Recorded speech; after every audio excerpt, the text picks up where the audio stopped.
Well, hello there. We meet again. It's your girl.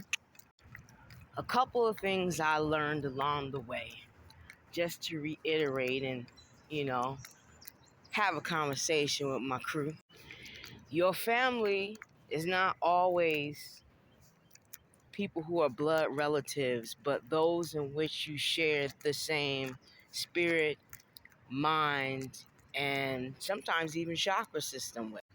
They could be some of your biggest blessings, but always remember everyone has their own situation that's set up for them to thrive in this life. Some are even in survival mode. So don't put too much on another person when it comes to your issues and or problems, because they're there to help lift you up. And sometimes putting too much on others is not what you need to do, because it can bring them down. Sometimes you need to find other ways and outlets to have therapy in your life. Find some better coping skills to be able to release that energy and transmute it into power for you. Then when you come to the table, it's equal reciprocity and not always your handout or woe is me type of energy, but understanding that you're not the only person who's been through something in this world. A person who believes lies about you is because that's what they always wanted to believe about you, and or they were telling some of the same lies or lies on you themselves. We all know what category those type of people fall into, and as frustrating and as annoying as it can be, the best thing for you to do is, again, transmute that annoyance into power for you. Most of the time, their lives are filled with crap, so that's the way they want yours to be. And if they can't find any crap on you, they'll make something up.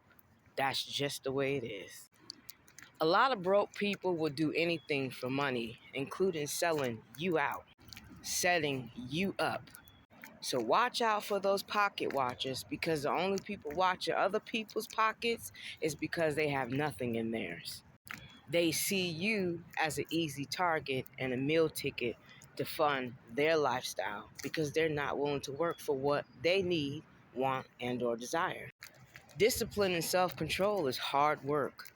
Don't let anybody tell you differently, especially if you have to reprogram your subconscious, your conscious, and your mind from people, places, and things that want to see nothing but your demise. An overthinker is someone whose brain is usually wired that way, but a lot of times they can become that way having to observe an environment that wasn't safe for them to be in. And in order to provide that safety for themselves, or some sort of safety and comfort, they had to analyze everything, everyone, every situation, every circumstance that could possibly go wrong. And they go wrong first before they even go right in their thinking. And that's a part of the reprogramming of the mind. Every form of religious documentation, spiritual, even consciousness has some truth in it and lies.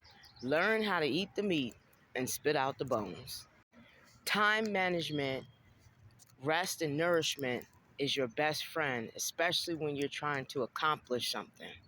Eventually, you can add in other people, but make sure they have the same vision as you.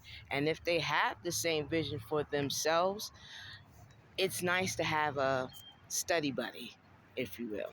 It's like back in the day, if you ever went to the library and there was somebody sitting across from you reading a different book than you, but still reading a book all the same. A narcissist's biggest supporters are their family and the associates that they tend to make. Reason being is because they don't question the words that come out of their mouth. They just take it as face value. And a lot of times, it be a bunch of ish. If a person is constantly gossiping about other people, what makes you think they're not talking about you too? A zombie can be compared to a lower level entity. Well, they don't eat themselves.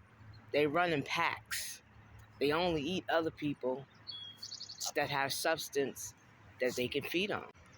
If you hang around a zombie, you run the risk of becoming one yourself.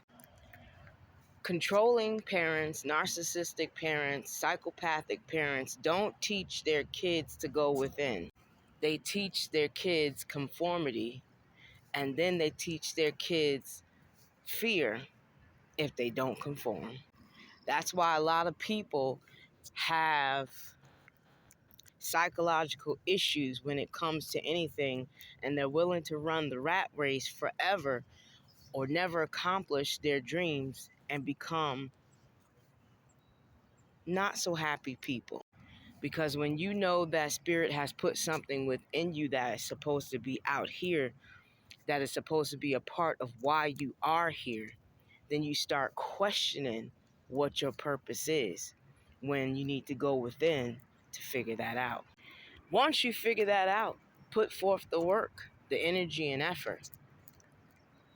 That's the way it gets done.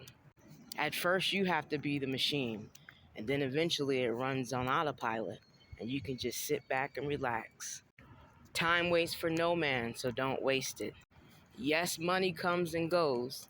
It is an ebb and flow, but if you are not wise with it, it'll leave your pockets dry for a long time until you figure out what you truly need to do with it.